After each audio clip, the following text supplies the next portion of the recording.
The next trend, which we have touched on briefly, is a large influx of people into cities, which is compounded by the presence of informality. This transition is highly influenced by humanity's increasing reliance on technology and digitization, which is altering the traditional structure and nature of work and the way economies themselves function. We're observing the potential for an economic exclusion of significant numbers of people who lack access to the internet.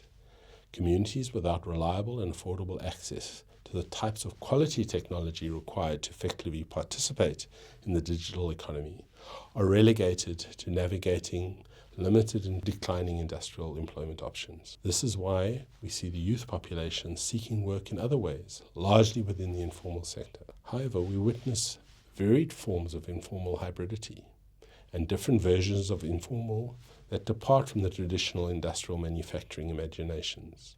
We also see an increase in technology platforms enabling a whole set of processes, further shaking up the world of work in Africa. On the African continent, this includes innovations such as M-Pesa. Online purchasing is growing and changing the nature of food retail.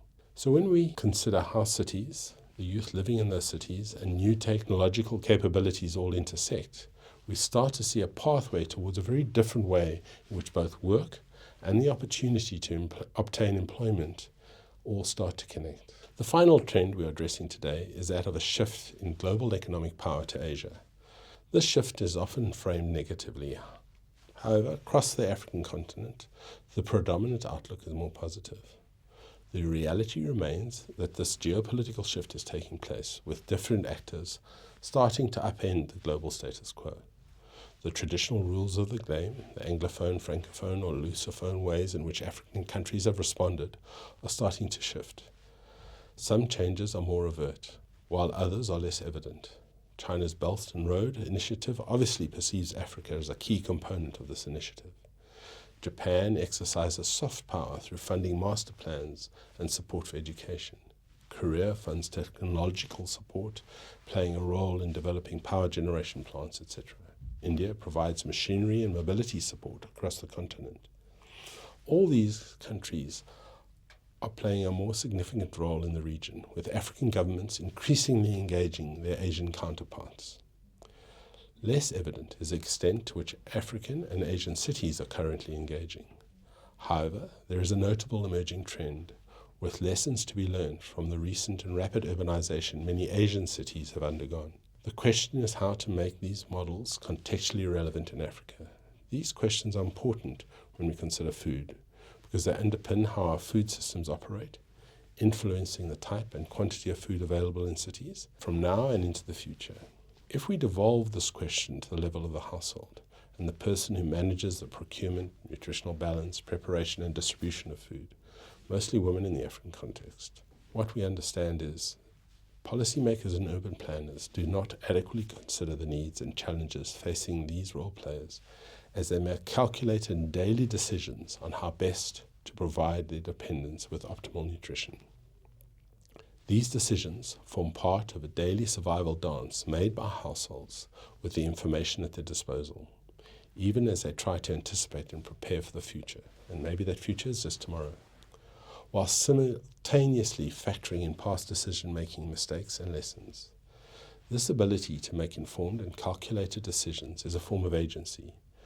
Understanding agency is an essential policy consideration. This has implications for understanding trends and the so-called thick now. How the changes these catalyze, as well as the rationalization processes households engage in order to arrive at their food-related decisions, is a key point that needs to be considered.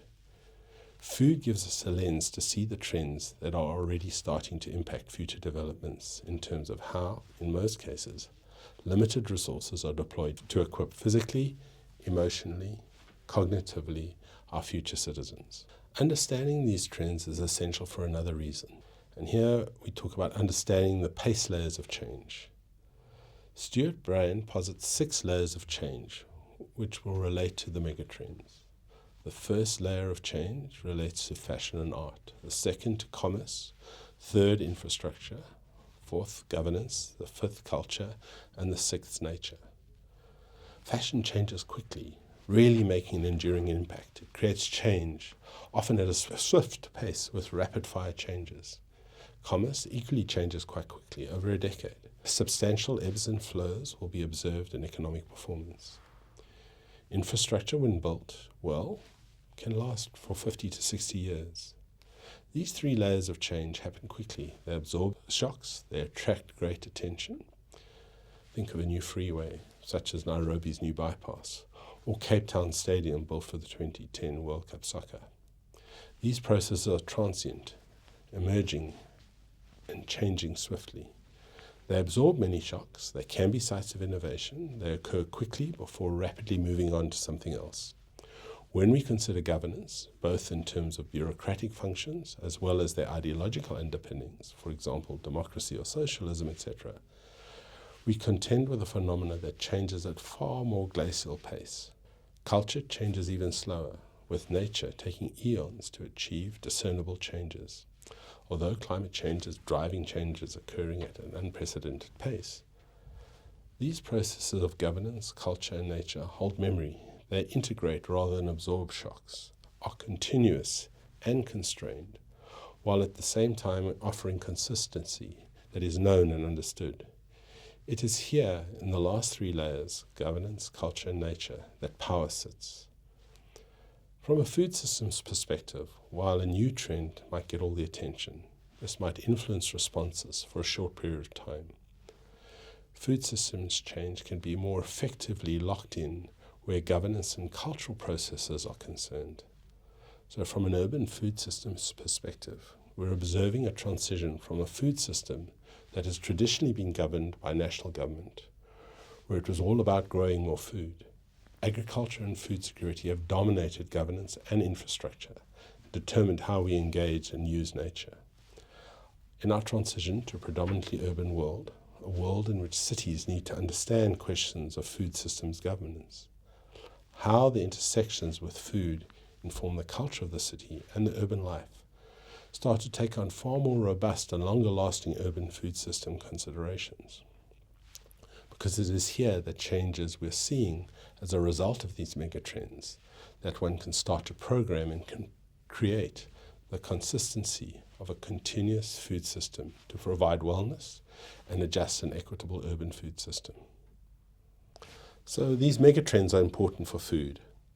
This ends this video. The next video will start to contextualize these in terms of the layers of change and how megatrends relate to change and change processes and what this might mean for governance.